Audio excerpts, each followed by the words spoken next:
Di video ini kita bakal fokus buat ngajemin metode atau cara-cara buat ngerjain soal-soal matematika, bukan sekedar ngafalin rumus.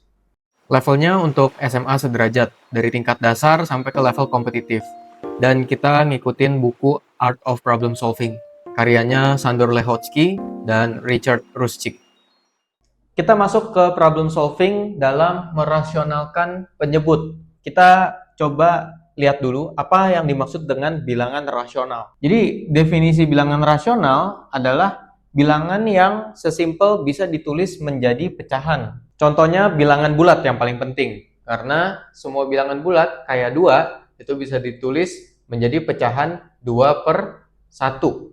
Atau contoh lain minus 5, ini bisa ditulis menjadi minus 5/1. Jadi semua bilangan bulat itu termasuk bilangan rasional. Contoh lain kayak 1/3, ini disebut bilangan rasional juga, karena ini udah pecahan. Kata rasional berasal dari kata rasio, ya, artinya perbandingan. Kita lihat pecahan itu sebetulnya adalah rasio. Ini perbandingan 2/1. Bilangan rasional biasanya kita simbolin dengan huruf kapital Q yang tebal. Kalau kita ingat, bilangan real itu dilambangkan dengan huruf R kapital dengan tebal.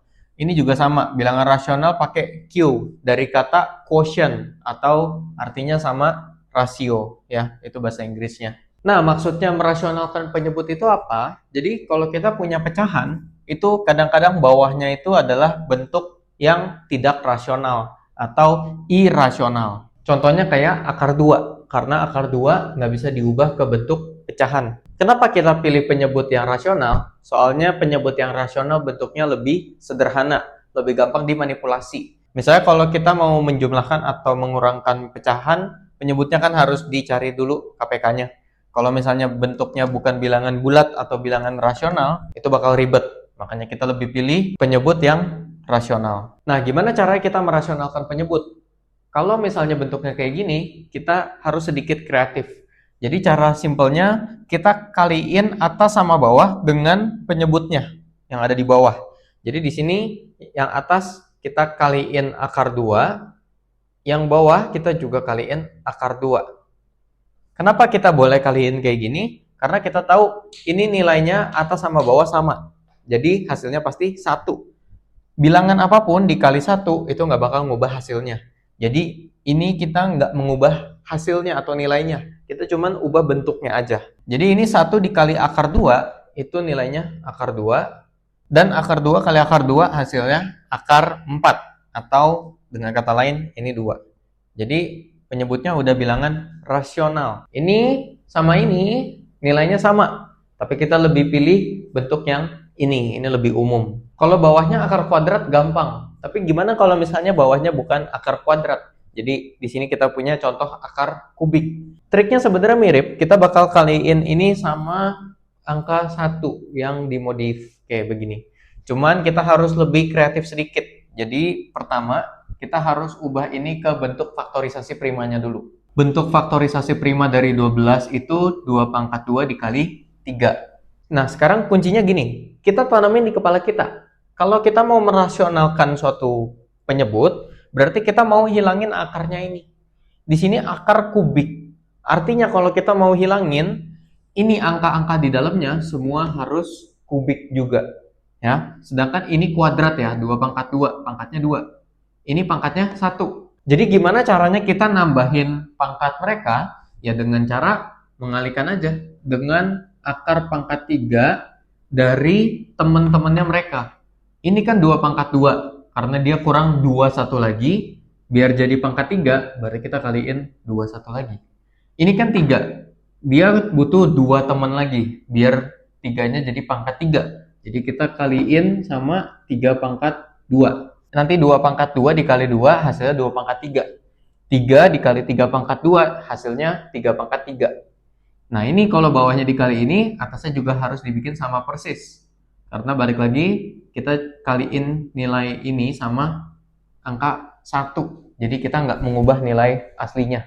Ini tinggal hitung-hitungan sederhana aja. 1 dikali ini nilainya tetap ini. Hasilnya 2 dikali 3/2 itu 18 per ini bakal jadi 2/3 dikali 3/3.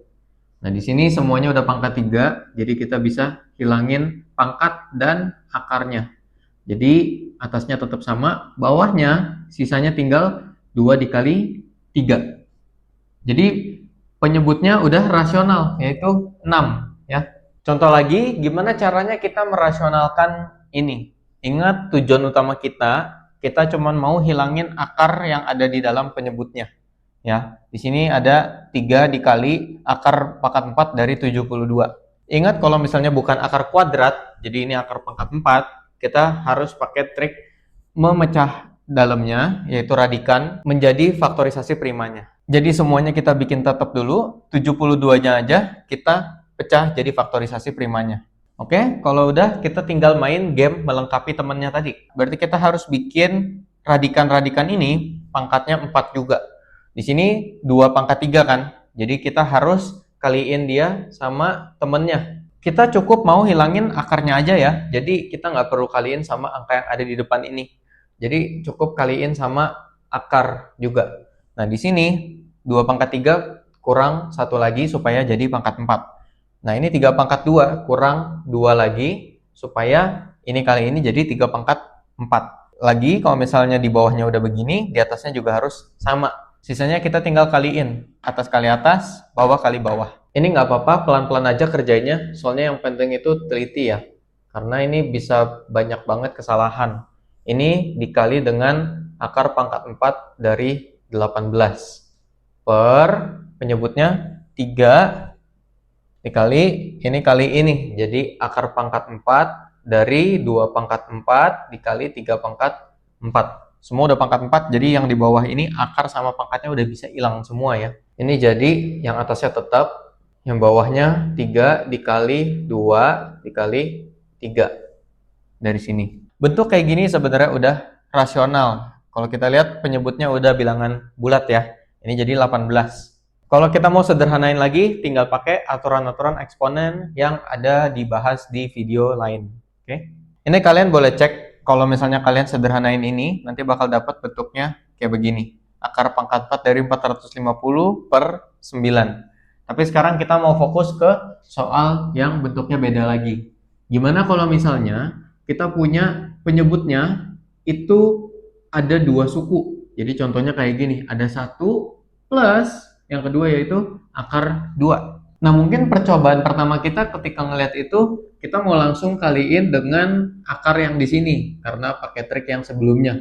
Jadi akar 2 per akar 2. Tapi kalau misalnya kita kaliin ini, kita bakal notice 1 dikali akar 2 jadi akar 2 per ini semua dikali ini. Hati-hati ya. Jadi ini kalian boleh anggapnya ini adalah kurung. 1 dikali akar 2 hasilnya akar 2 plus akar 2 dikali akar 2 hasilnya 2. Kalian bakal sadar kalau ini nggak membantu. Walaupun ini sama ini nilainya sama, tapi kita gagal merasionalkan penyebutnya. Karena di sini masih ada akar 2 di bawahnya. Jadi nggak bisa dikali sama ini.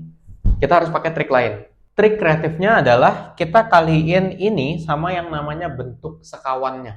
Bentuk sekawan dari 1 plus akar 2, itu kamu tinggal ubah tanda yang memisahkan dua sukunya.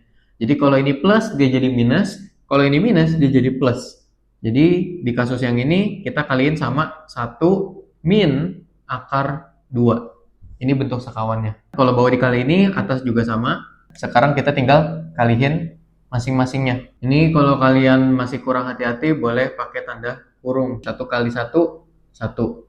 Dikurang 1 dikali akar 2, akar 2. Yang bawah 1 kali 1, 1. 1 dikali min akar 2, min akar 2, akar 2 dikali 1 plus akar 2, akar 2 dikali min akar 2, min 2. Bawahnya, jadi kita di sini lihat ada min akar 2 plus akar 2. Jadi akarnya benar-benar lenyap. Sisanya tinggal 1 dikurang 2, yaitu min 1. Ini adalah bentuk rasional dari ini. Tambahan dikit, bentuk sekawan ini bisa dipakai triknya buat semua penyebut yang ada 2 suku kayak gini. Jadi ini bentuk sekawannya jadi 3 plus 4 akar 2. Ini bentuk sekawannya jadi akar 2 plus akar 3. Sekarang kita bakal lihat kenapa perkalian bentuk sekawan ini selalu bakal ngasilin kita bilangan bulat. Kita lihat teorema kita tentang trik bentuk sekawan. Jadi hasil kali dari ini dan bentuk sekawannya itu bakal selalu rasional. Dengan catatan A, B, C, D itu adalah anggota dari bilangan rasional. Coba kita lihat buktinya. Kita bakal tunjukin kalau perkalian ini sama ini hasilnya pasti selalu nggak ada akarnya. Oke, dua suku ini kita kaliin satu-satu kayak begini. Jadi yang pertama A akar B dikali A akar B jadi A kuadrat B. Yang kedua A akar B dikali min C akar D hasilnya min AC akar BD. Yang ketiga C akar D dikali A akar B hasilnya sama AC akar BD. Satunya lagi C akar D dikali min C akar D hasilnya min C kuadrat D. Di sini kita bisa lihat hasil suku kedua sama suku ketiga itu sama persis. Jadi ini satunya minus, satunya plus. Kalau kita jumlahin hasilnya pasti 0. Jadi kita sisanya tinggal suku pertama sama suku terakhir. Dan di sini kita bisa lihat hasil akhirnya nggak ada akar sama sekali ya. Jadi tinggal perkalian dan pengurangan dari bilangan rasional. Jadi ini hasilnya pasti sama bilangan rasional juga. Jadi teorema ini terbukti. Jadi sekarang kita tahu kenapa kali sekawan itu selalu berhasil triknya. Sekarang pertanyaan terakhir, gimana kalau misalnya suku di penyebutnya ada lebih dari 2? Di sini ada 3 ya. Nah, pertanyaannya apakah kali sekawan bisa dipakai juga?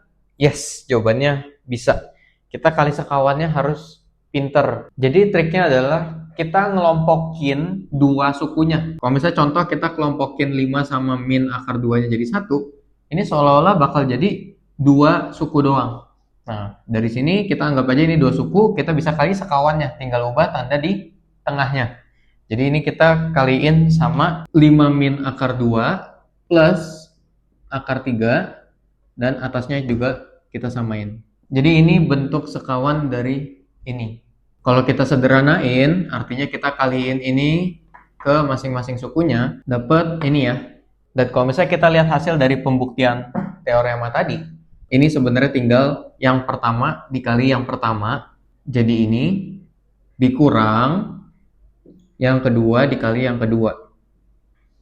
Jadi yang ini kalian bisa coba jabarin jadi ini kali ini, dikuadratin soalnya. Kalian bisa coba buka kurungnya. Nanti hasilnya jadi ini. Sekarang kalian lihat, suku di bawahnya tinggal sisa 2. Berarti kita bisa kali sekawan lagi. Jadi kalau misalnya ada lebih dari 2, berarti kita kali sekawannya harus berkali-kali. Ini bentuk sekawannya, kita tinggal ubah doang tanda di tengahnya. Terus sama lagi kayak sebelumnya, kita kaliin satu-satu. Kalian boleh pause videonya dan pelajarin langkah-langkahnya buat menyederhanakan bentuk yang tadi. Kalau misalnya kalian teliti, kalian bakal dapat hasil kayak begini. Oke. Buat oleh-oleh, kalian bisa coba kerjain soal-soal yang ada di sini.